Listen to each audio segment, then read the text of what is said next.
over the Warriors on Monday night. So we will get to that all right here on 97.3 ESPN. Josh Hennig hanging out with you here in the Matt Black Kia studios. We will be joined coming up at 6:20 tonight. Serena Winters, she is now the host of the Locked On 76ers podcast. We will chat with her coming up at 6:20 about the 76ers, as this is a very interesting stretch for the Sixers. Memphis tonight, back home against Miami, and then Thursday night against the Nets. You can hear all three of those games right here on your home for Sixers basketball, 97.3 ESPN. So we got a lot of Sixers going on this week. The NFL had impacts on the Eagles yesterday, so we'll get to that in just a moment as well. And don't forget, you can join the conversation. Xboard 609-403-0973. You can DM the show through the 97.3 ESPN mobile app. Thanks to First Bank of Seattle City. And we are live on YouTube at 973 ESPN. Of course, we will review the sports weekend. Thanks to my friends over at the FanDuel Sportsbook at Bally's Hotel and Casino in Atlantic City. Some crazy. I still can't believe that Amanda Nunes lost the way she did. It's one thing to have a fighter lose. It's another way, the way they lose a fight, that matters. So we'll get to that a little bit later in the show as well. But before we get to anything else, I do want to get the show started with the football stuff, because yesterday in the NFL, there were a couple specific occurrences that impacted your Philadelphia Eagles. And the biggest one was the Dallas win over Washington. And to me, it was less about the win over Washington than it was how Washington found the way to stay in that game. It really shows you that the gap between the Cowboys and the rest of the division is really not that massive, okay? It's becoming very, very clear that you are dealing with an NFL that there is way more parity than I think some people want to admit. Every time I hear somebody say, this player sucks, this team sucks, every time I hear somebody say, whatever, whether it's I see them in person, whether it's I see something online, whether it's somebody who texted into the show or DMs us, whatever way I'm consuming these opinions out there, I'm here to tell you guys that really there's only a couple of NFL teams that are genuinely bad right now. Everybody else is basically the same. Unless you have Tom Brady and Aaron Rodgers as your quarterback, unless you have Bill Belichick as your head coach, unless you're the Arizona Cardinals with so much ridiculous talent, everyone else is almost on the same level. Without Derrick Henry, the Titans are lucky to be 9-4 right now. The Dallas Cowboys, who are now 9-4, beat a Washington team that stormed back at the end of that game with Kyle Allen as their quarterback. Taylor Heineke went down with an injury in the game. And Washington, if it wasn't for that, I mean, it was like a centimeter between the guy's knee and the ground. It was literally a centimeter that got that ball into a turnover for the Cowboys. That replay, I've seen it a million times now, between watching the game, post-game highlights, Sports Center this morning, Get Up on ESPN, NFL Network's Good Morning. Everyone's shown that replay a million times. There is literally a centimeter between his knees and the ground. That's why the Cowboys had a chance to win the game, because if Washington keeps that drive going, who knows what happens? Maybe that game goes to overtime. But whatever happens, it only proves that the gap between the teams at the top of the conference and everybody else is not that huge. The Bills had the worst offensive game plan in world history, and Josh Allen ripped out everybody's expectations and carried that team to overtime. And then Tom Brady is Tom Brady. You know, they just signed Brashard Perryman days ago before the game. He goes in there, catches Tom Brady's 700th touchdown pass, and it's his first touchdown from Brady. That's who Tom Brady is. So really, what's the gap between Tampa and Buffalo? Apparently, it's not that much. But Tampa's 10-3 and Buffalo's 7-6. So my biggest takeaway from yesterday is, unless you're playing Detroit, Jacksonville, Houston, or the Jets, you got a game on your hands. You got a competitive football team you're going against. And the Eagles, their schedule may look easy or may have looked easy previously, but there's no guarantee for anybody these final weeks of the season. Because the Eagles got to play Washington twice. You know how it is. You play a team twice, it's hard to beat them both times. So if you beat Washington twice, that would probably be a miracle. And they got Dallas the final week of the season. We have no idea what version of Dallas is going to be there, per injuries, per COVID protocols, per standings in the league. Because right now, Dallas is 9-4. And everyone ahead of them has got 10 wins in the conference. If the Cardinals win tonight, they pretty much are in a position when they play Dallas in a few weeks to knock Dallas out of any chance of getting the 1 seed.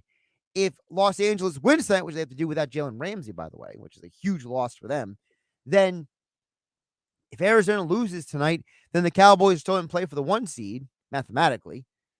So there's a lot at stake right now. And a team like the 49ers, who the Eagles lost to 17-11, by the way, one of Sirianni's worst games as an offensive play caller. The 49ers, ready for this?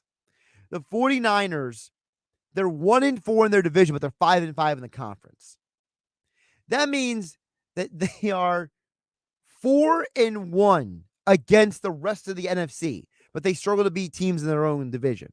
So the 49ers are a good team. And like I told Mike Giller, they're kind of lucky that they beat the Bengals yesterday. The Bengals bungled the game at times.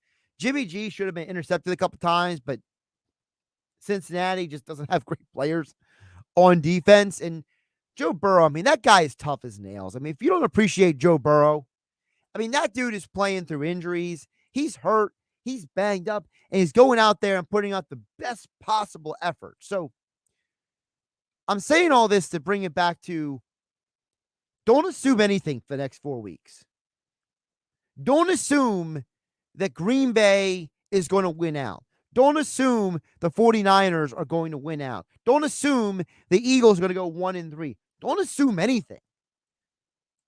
Because I've learned one thing from this NFL season. Any given Sunday is more than a movie. It's more than a saying. It's a way of life in the NFL. And if you're the San Francisco 49ers and you're home against Atlanta, at Tennessee, home to Houston, at the Rams, that schedule doesn't sound as appealing as it did maybe a few weeks ago. Josh Hennig here on GameNight on 97.3 ESPN. Of course, don't forget the 97.3 ESPN mobile app for all the latest on the Eagles, Sixers, Ben Simmons, Flyers, high school sports, and more over at 97.3 ESPN.com and the 97.3 ESPN mobile app. Thanks to First Bank of Seattle City. You can join the conversation on the Eagles, NFL, Sixers, and more. Text board is open at 609-403-0973. You can DM the show through the 97.3 ESPN mobile app. Thanks to First Bank of Seattle City. And we are live on YouTube at 973 ESPN. Host of the Locked On Sixers podcast, Serena Winters, will join us coming up in less than 10 minutes from now. One of the things I want to talk with her about is, watching the Sixers game on Saturday night. The Sixers won a game despite the fact that Joel Embiid had a horrible first half. Joel Embiid, if I remember correctly, is 1 for 8 in the first half. Now, Joel still had a good game by the end. But the Sixers' defense was a huge part of their success. Tyrese Maxey had to carry the offense in the first half. Joel exploded offensively in the second. Steph Curry never got his shot off cleanly the entire game. Matisse Thybulle did an incredible job in that game. And it goes to show you that the Sixers are not exactly that far off from being a contender, because they can go mano-a-mano with a team like the Warriors on one night and give them everything they got and more. Listen, when Jordan Poole is your leading scorer for the Warriors, I feel pretty comfortable saying you're not going to win the game. All right? For the Sixers, they showed great effort, great hustle, a desire to win on Saturday night. And I feel like they're a player away. They're a player away from really being back in that pantheon with teams like Brooklyn and Milwaukee and even Miami at this point. The problem is that player isn't Ben Simmons and shouldn't be Ben Simmons. And considering all the reports from Adrian Wojnarowski to Zach Lowe to Shams Charania to Bally Sports, Brandon Scoopy Robinson, to everyone and their cousin basically having a report now about the Sixers trade talks heating up involving Ben Simmons. Simmons is getting traded at some point. I don't know if it's December 15th or if it's January 15th, but he's getting traded. And I hope that Daryl Morey is able to parlay Ben into what this team needs. Now, I have full confidence that Daryl Morey is going to be able to make a trade that makes sense for this team. I just don't know if it'll be a trade that'll satisfy the fans initially. Because Daryl Morey has built a lot of teams in his illustrious career as an executive. You know, if it wasn't for an injury to Chris Paul and one of the worst three-point shooting nights in NBA history, the Rockets could have gotten to an NBA Finals 2 different times. But they didn't. That's why Morey's in Philadelphia and Houston is in a massive rebuild. But I expect Daryl Morey to be able to find the pieces necessary to build around Joel Embiid. I just have to warn you guys, it may not be who you expect. It may not be who you really want at the end of the day. Because Dame Lillard isn't coming right now. Portland is not trading him. And he doesn't want to leave. Bradley Beal, same situation. My biggest expectation is that the names have been thrown out there, whether it's a Domantas Sabonis or a Karis LeVert or DeJounte Murray or De'Aaron Fox or Buddy Hield. These are the kind of players that are going to be in play.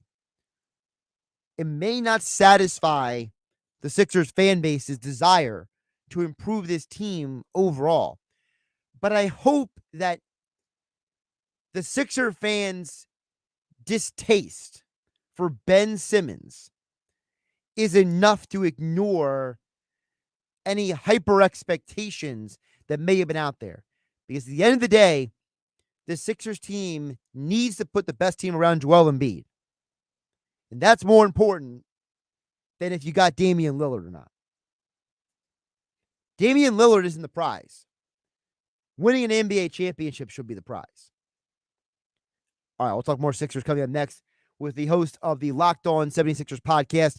Serena Winters joins us coming up next right here on 97.3 ESPN FM, the 97.3 ESPN mobile app. And we are live on YouTube and Twitter at 973 ESPN. I'm Josh Hennig, and this is Game Night. This is the radio home for Philadelphia Eagles football. It's week 15 of the 2021 season, with the Eagles hosting the Washington football team. Sack! Oh, is he smacked down?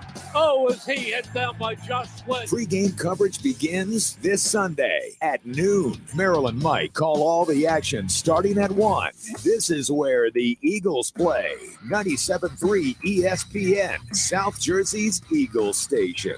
With GMF approval excludes Corvette. Hold everything. Before you sell or trade your vehicle, get to Bennett Chevy for the best offer ever. Now till the end of the year, Bennett Chevrolet is paying a minimum $8,000 for any trade. That's the starting offer. $8,000 for any old bomb you can get to our lot towards any pre-owned vehicle in stock. Think about that. If we're paying a minimum $8,000, imagine how much more we'll pay for a good trade. And we'll buy yours even if you don't buy ours. Bennett wants your trade. So grab your title or payment book and get here today. Looking for new? We all know the high prices dealers are charging these days, but Bennett still refuses the opportunity to charge a penny over MSRP. Stuck in a lease? We can get you out early. Every make and model. Come see what your vehicle's worth today. There's absolutely no obligation and no pressure, because our non-commissioned sales staff is paid on your satisfaction, not how much you spend. Find new roads at Bennett Chevy, Egg Harbor Township, and BennettChevy.com.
The 2022 Hercules Tires MAC Basketball Championships are headed to Atlantic City's Jim Whalen Boardwalk Hall, March 8th through 12th, featuring 22 men's and women's teams. The tournament is fun for the family, featuring a band jam, Spirit Squad showcase, and a mac and cheese fest, where you'll be able to taste a variety of mac and cheese from your favorite local restaurants. Don't miss your chance to be a part of the action, to see who will cut down the nets, and earn a spot in the big dance. Get your tickets at boardwalkhall.com. You're listening to Game Night with Josh Hennig on 97.3 ESPN and the free mobile app. Game Night being brought to you, my friends, with the FanDuel Sportsbook inside Dallas Hotel Casino in Atlantic City. The retail sportsbook features 5 betting windows, a large video wall, a sports ticker, 20 self-service betting kiosks, and various lounge seats. You get your game face on every night and, of course, every weekend when you bet with FanDuel Sportsbook only at Bally's in Atlantic City. Gambling problem? Call 1-800-GAMBLER. Joining us right now on the phone line to talk more about the 76ers, who are back in action tonight. Tom McGinnis on the call right here on Sixers basketball home in South Jersey, 97.3 ESPN. They're in Memphis to play the Grizzlies. She is now the host of the Locked On Sixers podcast. And of course, she joins us right now. You remember her from her time covering the Sixers on the sidelines of Sixers games. She is Serena Winters. She joins us right here on 97.3 ESPN. Serena, how you doing today? Josh, better now that I'm talking to you, man. Thanks for having me. I appreciate you jumping on. And, I understand for a lot of Sixer fans, this is a time where, this is when people start really getting more focused on the team. I think a lot of people, they may see the record and then they see the win over the Warriors. So it feels like for some people, that what they saw on Saturday night may not match the record, but I think that what we saw on Saturday night is more symbolic of who they are than what their record is right now. I think it's symbolic of what they can do and who they can be, given that they may not have the depth of talent that a Warriors team has, but they were able to come out with really just with heart and effort and overpower the Warriors, which is pretty incredible. It just shows that defense can actually win you games against the best teams in the league. And the Warriors, although people think of them as this like offensive juggernaut, which they are, it's also been their defense that has been making them win games, right, this season. So to me, to watch the Sixers come out of that game and see what they were able to do, see what Matisse Thybulle was able to do. I mean, doing something against Steph Curry that no other player in NBA history has ever done in blocking him. It was just one of those nights where you go, okay, if the Sixers give everything every night, they can have more wins than their record shows right now. But Josh, I still don't think that they have the depth of talent that the best teams in the league have. Let's stay with that because I want to ask you, what is the state of this team right now? What do we read into them at this point? Because I said before you came on, I feel like Daryl Morey's going to make a move. I have all confidence in him that he is going to put this team in a position to be successful. So I'm not worried about that part. But I want to know from you and your perspective, you've been around this team before, the people who are involved. What is your perspective on who this team is right now? Look, I think the Sixers have really good players, but going back to what I just said, they don't have the depth needed to get them any farther than where they went last year. I think that if the Sixers stand pat and don't make any moves, I can't see them going any farther than they did last year. And thinking about where Joel Embiid is right now, he is in the prime of his career. We all know the injury concerns, and it's something that as Sixers fans, you're going to deal with year in and year out.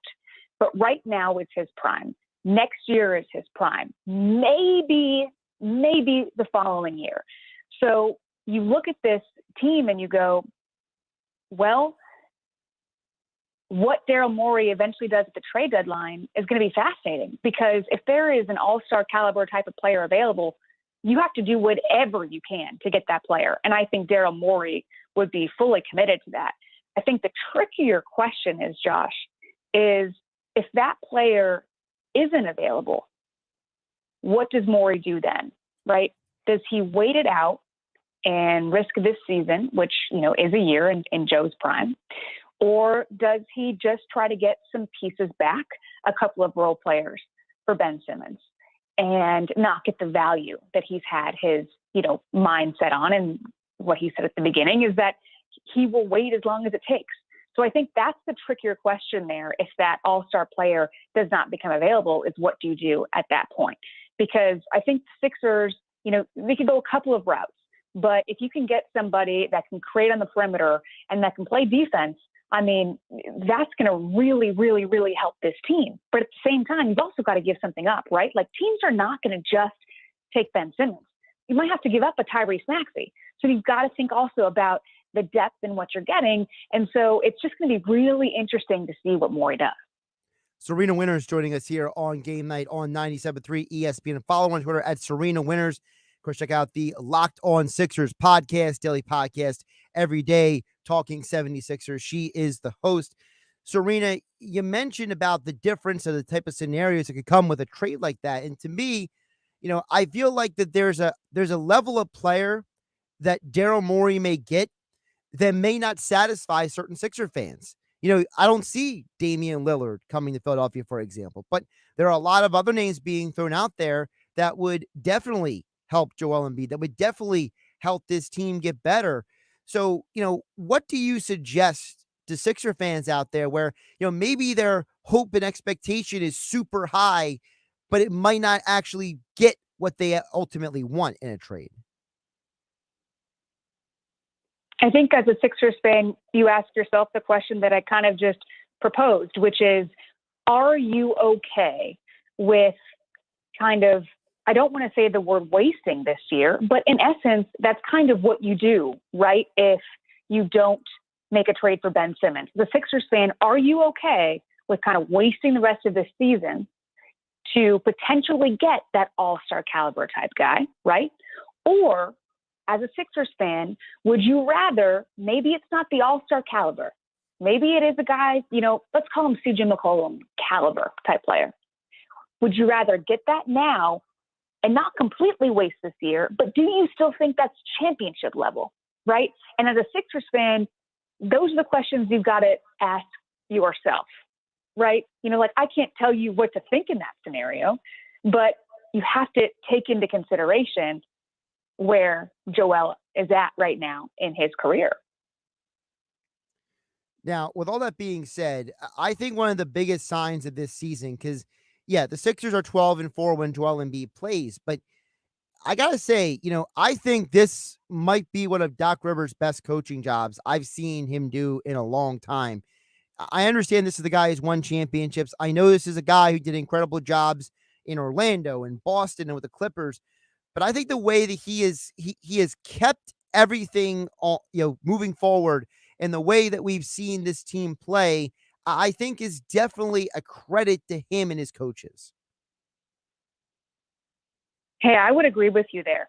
I am on board with what Doc Rivers has been able to do. This has been a team of a lot of personalities, a lot of egos. You throw in this Ben Simmons situation, which impacts everybody from the coaching staff to, the training staff to the players. It affects everybody. And Doc has done a really solid job at managing that. And like you said, weathering the storm, having to deal with question day after day about what's going on with Ben Simmons, as an example. But even more so than that, I think if you look at the X's and O's side, simple things like what he's been able to do at the end of games in ATO situations. Has it been perfect? Are there times where he misses? Of course, but that's every coach. I mean, you're not going to have a coach that's 100% on ATOs at the end of games. But for the most part, he's been really solid, right? Coming out of timeouts and seeing what the Sixers have done in those situations makes me pretty confident in Doc. I think he's done a really solid job, and I would love to see what he can do with one more piece added to this roster, because it does feel like, he's kind of maximized what he does have right now. Look at Tyrese Maxey and what the Sixers have gotten from him this season. Look at Seth Curry and Joel Embiid and how their relationship has grown into what Joel's and JJ's was, right? You kind of thought you'd never see another Joel and JJ. That's why people were so bummed when JJ was no longer a Sixer. But Seth has just slid right into that role, right? So I think that Doc has honestly, he's done a really great job. And what happened on Saturday night against the Golden State Warriors, a lot of that credit also goes to Doc Rivers. I mean, hearing him talk after the game about what he said to the guys at halftime, what he said before the game about this is their house and not allowing Steph Curry to come in there and do what they did, and saying he wanted these guys to be entertained after this game, and him saying, "Are you not entertained?" Right. And everybody buying into that, right? I mean, that's something that the players, Josh, are clearly buying in, right? You can feel that. And I think he's done a really solid job. Listen, I'm on board anytime a coach wants to bring up Gladiator in a post-fight press conference. So I'm always down with a little reference like that. But now there has been some questionable challenge calls, but that's for a different conversation. Yes, absolutely. But like you said, no coach is perfect. So to me, it's how are the positives outweighing the negatives, and I think that for me, I think, like you said, as soon as you get that other piece, this will be a team that will be back in that conversation because, Serena, if we're being fair right now, the Sixers used to be in that upper echelon, but now it's Milwaukee, it's Brooklyn, it's even Miami. The Sixers are not in that conversation. And I think people, whether they want to admit it or not, not having Ben Simmons has greatly affected the one thing that Doc Rivers loves the most, which is the defensive end of the floor. Oh, absolutely. I mean, look, this team right now is not as good as it was last year. That's not a shocker. It is not. And honestly, this team is not as good as it was the year before. When they had Jimmy Butler, when they had that piece, and I hate to say the name and go back to it, but you look at what they're missing right now, and they're missing a Jimmy Butler. Like they had the piece that they were missing, right? This team, without Ben Simmons and without somebody in that role and taking up that space, monetarily in a contract, I mean, they're just not what you hope that they will be by the end of the season. This team isn't what it was last year right now. They're still solid, but they do not have the depth and they do not have the defense. And we see it. You can look at even the rebounding numbers, right, Josh? I mean, this has been one of the worst rebounding teams in the NBA, and you've got Joel Embiid, but who else do you have? So it's definitely, the defense is definitely an area that has to improve for the Sixers to go far. So with that being said, we have a stretch here coming up. Memphis tonight, Miami on Wednesday, Brooklyn on Thursday, away, home, away. What is a realistic expectation that people should have for this stretch of games? Because you mentioned the rebounding. Memphis is a good rebounding team. Miami is a good defensive team. And then Brooklyn's got that guy named Durant. Yeah. Who's that again? Who's KD? Well, here's the thing. With Memphis tonight, right now, Steven Adams is a game time decision. Last time I checked, he was doubtful. He had left Saturday's game with an ankle sprain, didn't return. And so we don't know if he's going to play. We don't know if Jaren Jackson is going to play either for the Grizzlies. And it just came out that Desmond Bane, who's dealing with left foot soreness, he's also a game time decision. But if Steven Adams doesn't play for Memphis tonight, I mean, they're still a good team, but that's an area where the Sixers should be able to overcome, because Adams is one of the best rebounders in the league. And without him, this Grizzlies defense is not what it can be. Then you move on to the next game. Yes, it's going to be tough, but the even toughest one, like you said, is going to be the matchup in Brooklyn against Brooklyn. I think if you look at these three games, you hope the Sixers go 2-1. I think 2-1, winning two of these games, and let's say they lose to Brooklyn in Brooklyn. I think be happy with that. Like, that's a successful week of Sixers basketball, because Brooklyn just has so much talent on that team. So that's kind of what I'm looking at this week, Josh, is let's hope the Sixers can, get things together tonight against Memphis and come out on Wednesday. And then who knows what happens Thursday. Serena, before I let you go, I want to kind of peel the curtain back a little bit for folks out there, because you are the host of the Locked On Sixers podcast. And, first of all, I think you've been doing a great job with it. It's definitely a fun listen for anybody out there who wants to keep up with the Sixers. Tell me in the audience, what has been your favorite part of doing the podcast? Because it's obvious for anyone listening, you're really enjoying yourself. It's coming through when people listen. It's the reaction and the interaction from the fans. And also, it's interesting, I'm sure you can relate to this, Josh, when you host a show, especially if you're doing it solo, like, you're making fun of yourself, right? Like, the fans aren't there with you, but the microphone is the fans, right? So you're trying to keep them entertained. You're trying to make them informed. You're trying to keep them up to date.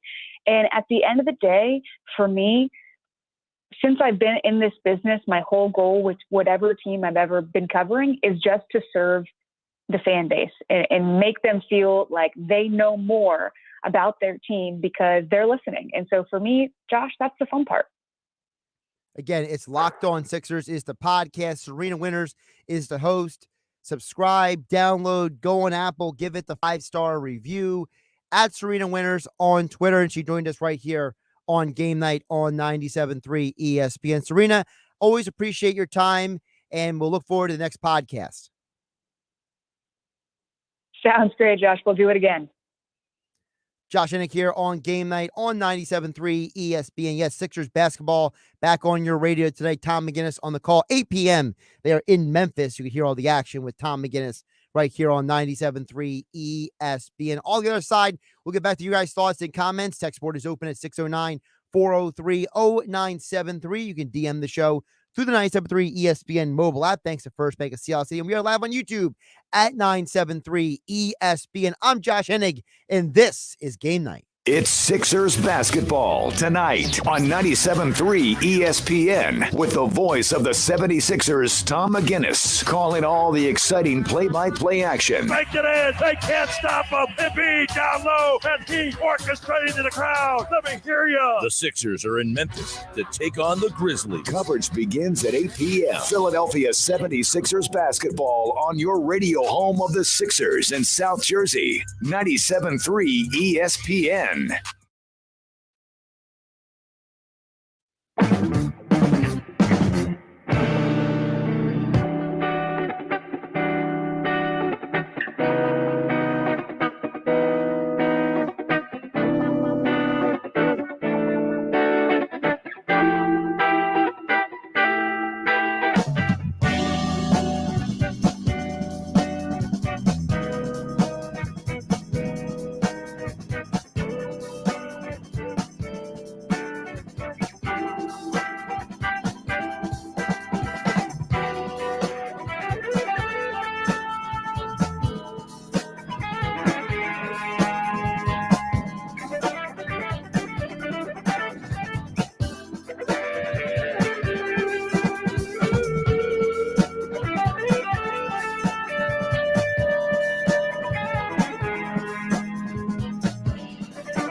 The holiday season is here, so you can catch all the football and basketball action at the FanDuel Sportsbook inside Bally's Hotel and Casino, Atlantic City. It's time to experience sports betting done right at FanDuel Sportsbook, conveniently located right off the boardwalk at Bally's Hotel and Casino, Atlantic City. The retail sportsbook features 5 betting windows, a large video wall, a sports ticker, food and beverage, self-service betting kiosks, and more. Get your game face on and score big when you bet with FanDuel Sportsbook only at Bally's in Atlantic City. Gambling problem? Call 1-800-GAMBLER. Now, more Game Night with Josh Hennig on 97.3 ESPN and the free mobile app.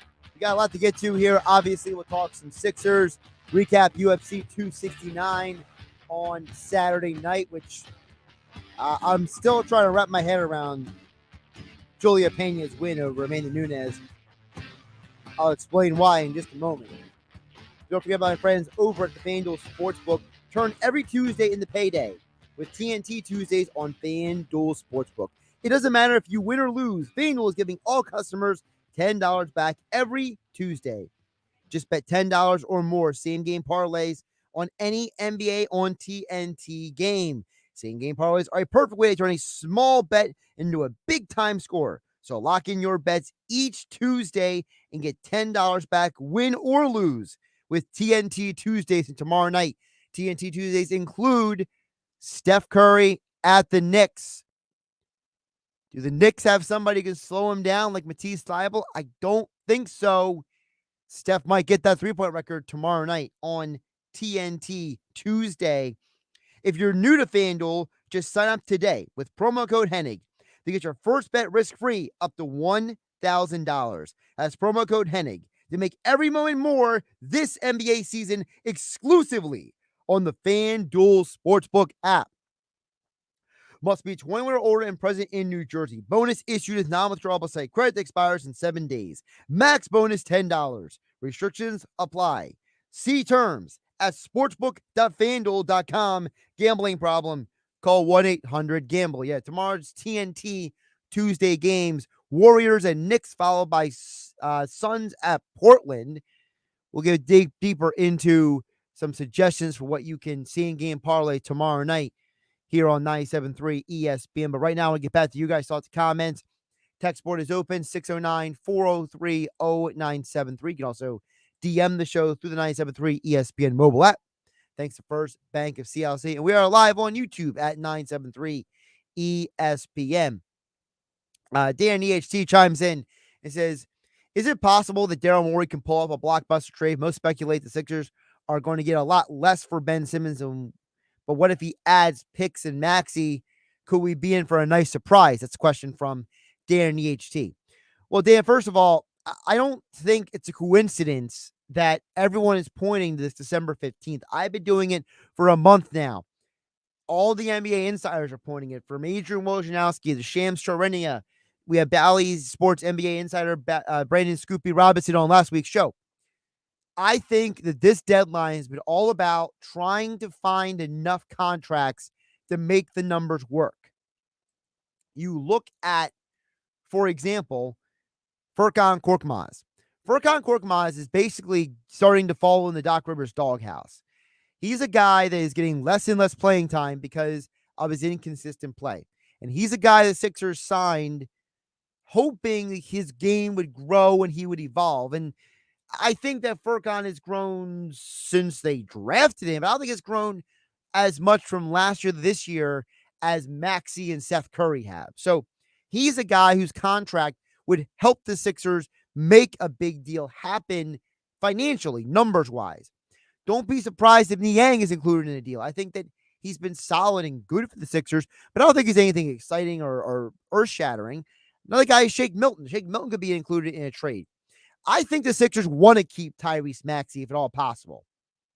I think they want to keep Maxey. They want to keep Seth Curry. I think they look at guys like Niang, guys like Shake Milton, guys like Korkmaz. I think they're a little bit more expendable to the Sixers. And you know what? If you really want to get crazy, and we've seen some crazy deals in the NBA over the years, maybe Tobias Harris is one of the guys who could be traded. I think that would probably have a semi-negative impact on the locker room because he's a very popular guy in the locker room, and a lot of players look up to him and respect him. But listen, there's a lot of ways that they can go with this deal if they are going to actually unload Ben Simmons. And I think that, as I said earlier, Dan EHT, I don't think that the Bradley Beal, Damian Lillard player is coming to Philadelphia. But the other names I could see happening: De'Aaron Fox, Buddy Hield, DeJounte Murray, Domantas Sabonis, Karis LeVert. Those are the kind of guys that could maybe be involved in a deal like this. And part of the reason why you hear some of the teams that you hear out there being rumored is because, when it comes to dumping contracts, when it comes to shaking things up on a roster, I think it's certainly clear that certain teams, they don't want Ben Simmons, but they want a piece of the action because they know they might be able to get a good player. Look what happened last year with the James Harden deal. Limited perspective, yes, James Harden went to the Nets, but one of the biggest winners of that trade was Cleveland. They got Jared Allen, and now they got a lineup of young players: Allen, Mobley, Garland, Sexton when he's healthy. That team went from being a meh team to a very interesting team and fun to watch, all because of the Jared Allen deal. So there's going to be a team out there that's going to be like, look, we don't want Ben Simmons, but we want a piece of the action, so we get our version of Jared Allen in a deal. So I think that part of the reason why you hear all these teams involved is because everybody's going to get involved to make the money work. And that's where the picks are going to come in as well. I don't think the Sixers want picks. I don't think they're going to give up a ton of picks either.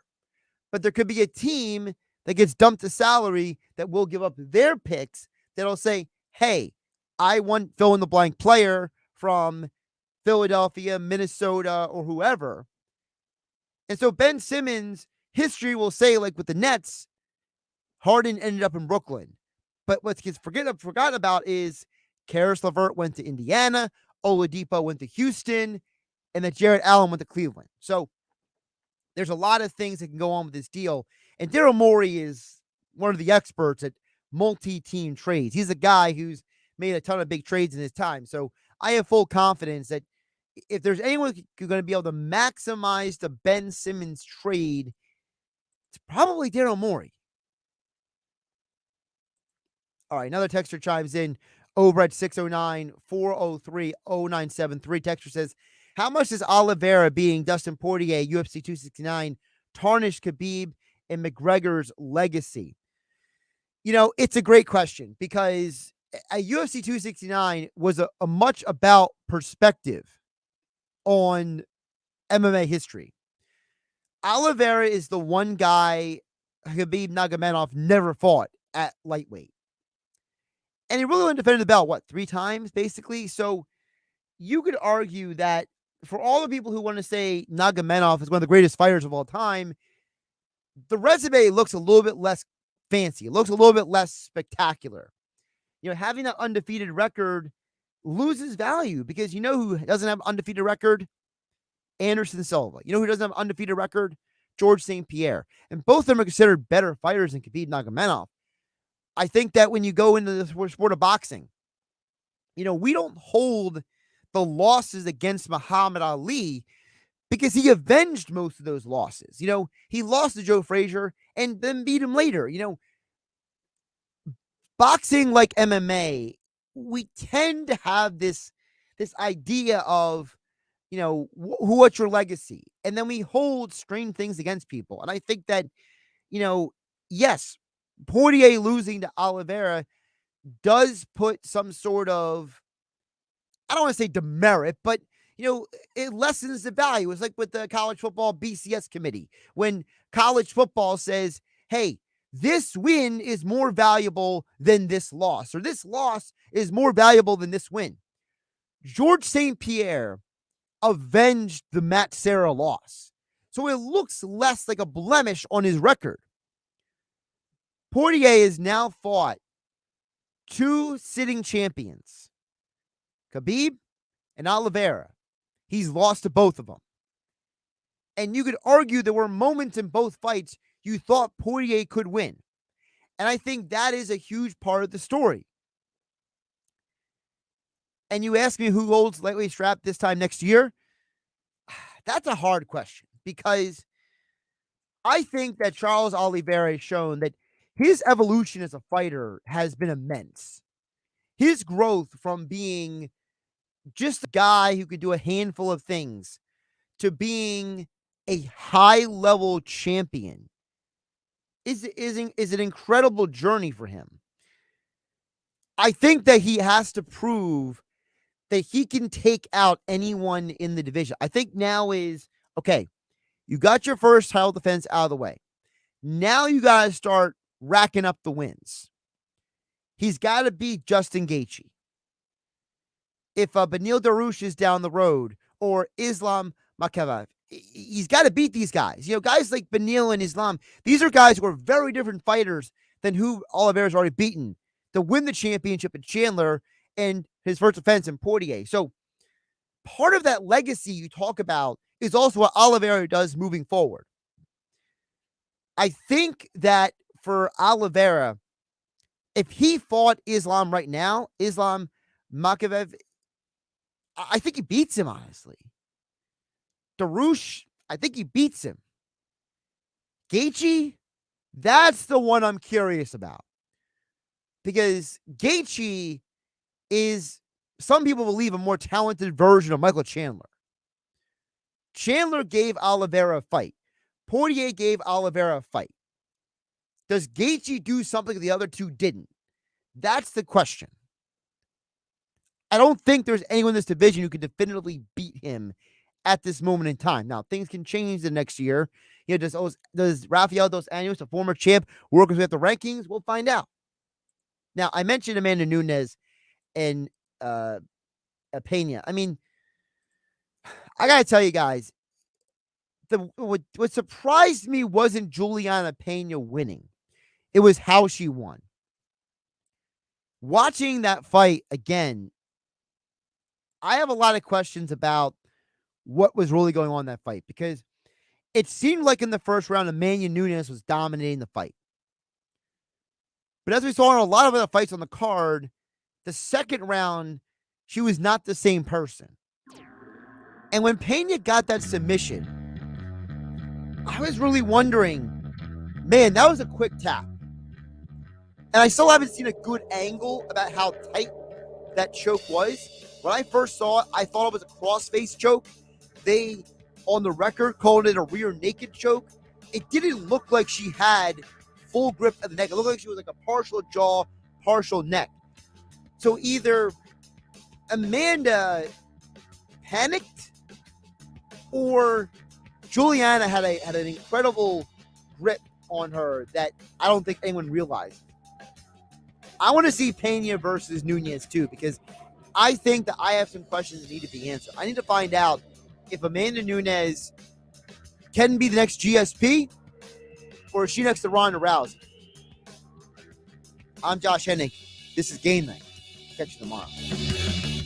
It's Philadelphia Flyers hockey tomorrow on 97.3 ESPN and the free mobile app with Tim Saunders and Steve Coates calling all the play-by-play action. He scored on the rebound. The Flyers host the New Jersey Devils. Coverage begins at 7 p.m. It's Philadelphia Flyers hockey on the radio home of the Flyers in South Jersey. 97.3 ESPN and listen live on the free mobile app.